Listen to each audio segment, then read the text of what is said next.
Actually, hold on. Lost my thought process. Cut. Take 12. All right, guys, what's up? Just a bottle of whiskey here, going over the LV-MBAV. Finally getting around to do it. So we'll go top to bottom. And starting at the very top, I don't have any shoulder pads. I just run the stock, I guess factory Crye shoulder socks. Nothing too crazy going on there. However, underneath, I did go in and add Ranger bands on either side, just for like comm routing and stuff like that. It just holds everything a little bit tighter. All right, below that, I've got some wearables. I've got a Garmin 701 and a wrist compass here. These are just on here for storage. If we're actually out and about doing anything, these guys come off and they go on my wrists. So just don't, I mean, I guess you could wear them up here, but I just really wouldn't get in the habit of keeping that stuff up here. But to each his own, right? Below that, I've got a Juggernaut case, like EUD set up here. Nothing too crazy with this, just I was excuse me. Houses the like the burner phone or your IFAK phone, your whatever you're doing. This houses that phone, so this just works for me. I've got it attached via a Ferro Concepts Chesty IFAK panel, I believe it's called. Pretty simple setup there. Below that, just to maximize space, I have a Ferro Concepts small admin pocket attached to the back of the IFAK panel. And then behind that pocket, I have a Spiritus elastic insert. 1, 2, 3, 4, 5, 6. This houses, I don't know, dude, they're 6 loop insert thing, all right? Nothing too crazy going on there. Below that, I have a U94 with a bottle cap mod. Nothing too crazy. If you don't know what the bottle cap mod is and you have a U94, highly, highly, highly recommend doing one of those so you're not hot micing and, you know, shit talking people on like company tack or platoon internal, whatever. Coming over this side here, I've got a retractable lanyard, and on that I have a what is this called again, Travis? Lens cleaner. Lens cleaner, yeah. I've got a lens cleaner on here. So the lens cleaner idea is cool. You see a lot of guys running it. However, I noticed some issues if it's just permanently attached to your kit right up here. So say you want to run the lens cleaner and it's foggy out, raining, misting, or just like soot and dust everywhere. You're gonna have to bring the optic all the way up to like a weird, uncomfortable spot for you to clean it. And God forbid your buddy wants to use it now, you guys are gonna have to pretty much make out. If you throw it on a lanyard, now you can hand it out to other people. You can access items a little bit more easily. You're not kind of restricted to just having it in that one spot there. Say if you're like a, I don't know, a 240 gunner, you're on pro and you're on a tripod, and your MDO is all covered in soot. Break this guy out, push it up on the gun, let it come back, and then now you're back in business, right? So highly recommend that. And I think it was like 15 bucks on Amazon for a 2-pack or something like that. So not expensive at all. It's one of those things where you can just have it and then it's just phenomenal. All right, so going down from there, I have a Spiritus Mark V with just a triple insert. I don't know if you guys can see that or not. Behind that, I have a Ferro Concepts, I think it's a large admin pocket. And in this guy, I have larger stuff. It would be like GRG maps and stuff, CAS 9-line, kind of CFF, stuff like that. Keeps it nice and tight, and it's behind the mags until like I need it. So, you know, nothing too crazy going on there. On the front of the Mark V, I have a Blue Force Gear 10-speed.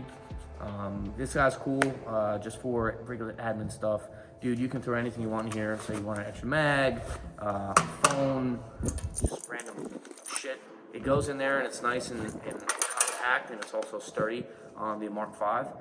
So say if you're working on something, you have multiple tools out, throw you know, shears, anything you want in there.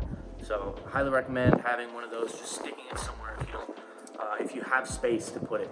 They also make like pistol versions and stuff like that. So highly recommend that. All right, going down further, again, I hope you guys can see that, but I have I don't know who makes this hammock, Dangler, tourniquet pouch thing. I don't know, maybe like T-Rex arms. Anyway, there's a billion companies that make this type of pouch here for a tourniquet. So I don't really think it matters which one you get. But I like these more so than the, I guess, 2 elastic shock cord loops. I think I have some here. All right. So say you're trying to deploy a tourniquet and you have one of these, like this type of tourniquet setup here. You go to deploy it and now it's gonna get stuck on everything. So you kind of like need 2 hands. It's a little weird, right? A little sus. With these types of loops, you just literally just pull it out. So highly recommend these over the 2 independent shock cord loops, just for ease of use in an emergency situation. All right, now below that guy, wow, a lot of sand. I have a Plat-Attack ASAD, a SOD pouch. I don't really know, dog. I don't know what it's called, like, or how to say the name. 90% of the time, I have no idea what the fuck I'm talking about. Super awesome piece of kit. I also have a Spiritus lunchbox that goes in this spot, and then a sword dump pouch as well. They all do very similar things. However, I think my favorite right now is probably this Plat-Attack pouch. I'll do a separate video comparing all of like little danglers, fans, and stuff like that. But in the meantime, this is just what I have on here for now. Stows away, super nice and easy, compact. It's squishable, so if you do get in the knee or in the prone or whatever, it doesn't really impede on anything. All right, coming over to this side, I have a just JTAC Cummerbund. This is a Crye LV-MBAV JTAC Cummerbund, and then below it, or underneath it rather, I have a Crye stretchy Cummerbund. So they kind of move in tandem with each other as I stretch and move with the carrier on. All right, so in the outer Cummerbund here, I have just some comm, and then a kind of like a Crye mag pouch, SPS pouch, whatever it's called. This would just house like an M18, M83, whatever you want to put in there. Thermite if you're like a cool guy or something like that. And then the cool thing about this system is the JTAC Cummerbund also allows you to run side armor. So in here I've got my my sides, and then in the stretch Cummerbund I just have my Winkler, which gets retained in a really weird way, but it works extremely well. So don't really knock me on that, okay? Because it works for me. All right. So going back, I don't run anything on the back other than just some hook and loop back here. This is just 3M Velcro, so it's just a sticky back on there. It actually works really, really well. I've had this on here for a while now. When I first put it on, I wasn't too sure if it was gonna, hold its own, but this thing has been through a lot. So it's held up. It's not even coming up on the corners, maybe just like a smidge, but I mean, I guess that's to be expected, right? Right here for some IFF shenanigans, I have a Spiritus like murdered out jumbo flag. It does do like IR stuff at night, which is kind of cool. I guess we'll also do a video on IR stuff, right, as well. And then on the very bottom here, running a Roll 1 from Feral Concepts. Nothing too crazy, it's just an IFAK. However, I did modify just a smidge so I could do this, right? So I just cut off some Velcro just enough for me to be able to rip it off when I'm wearing the carrier, and then I have free and full access to anything in my IFAK that I would need. All right, coming over to this side here.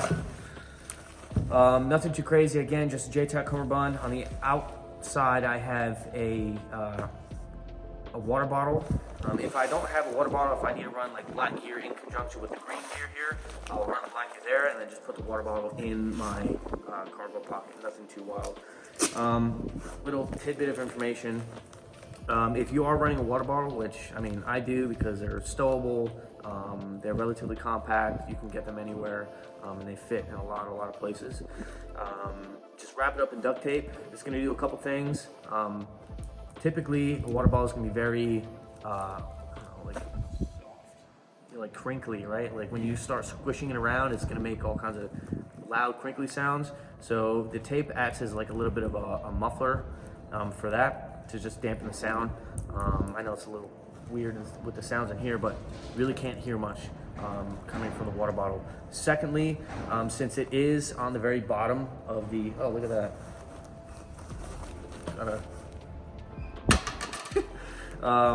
Since it is on the very bottom of, or on the outside of my cummerbund there, it's likely to get snagged on the bottom if I'm in the prone, get caught up on some fencing or glass, whatever. So it kind of protects the outside of the water bottle so it doesn't burst or leak when I'm trying to use it. And the last thing I would say is, I mean, it's clear, it's reflective surface, so it just kind of covers up some of that reflectiveness going on. So if you want a water bottle, just, you don't have to do it, man, but just, it works for me. And then I have just some chems. Again, this is not a typical spot where I would keep them. This is just so I can grab the kit and then start moving, and then I have most of my stuff accessible, so I don't need to go into a bag and then take stuff out. This is just grab and go type thing. And then on the inside of the cummerbund, so on that stretchy part, I would have a mag right here, just for fourth mag on the kit. And then I'm running 2 large zip ties that route all the way behind the plate and then up behind the smoke grenade on this side. Here, the front plate. Oh yeah, I do have the Crye side pole mag pouch, just so I can put 2 extra ones, 2 extra mags if I need to, so I can run a total of 6. Again, just a grab and go system. Right now, in this guy, underneath the plate, I have a Focus Research behind the plate IFAK. Honestly, I don't really feel this on my body. That's how slim it is. So if you're running some kind of low vis kit or just want a second kind of IFAK for mass cas or something like that, this is definitely a good piece of kit to have. This can fit anywhere, throw it inside of a bag, inside of a backpack, plate pocket, as you can see, and it's a full IFAK, guys. So highly, highly recommend this. And that's, I think that pretty much covers it all as far as plate carrier goes. If you guys have any questions or anything like that, just let me know. I understand this is like a little bit longer of a video, so we'll see if we can get it on Instagram. If we can't, we'll just throw it up on YouTube. But I don't know, Travis, pretty much it. Sweet. Okay, cool. All right. This is awkward.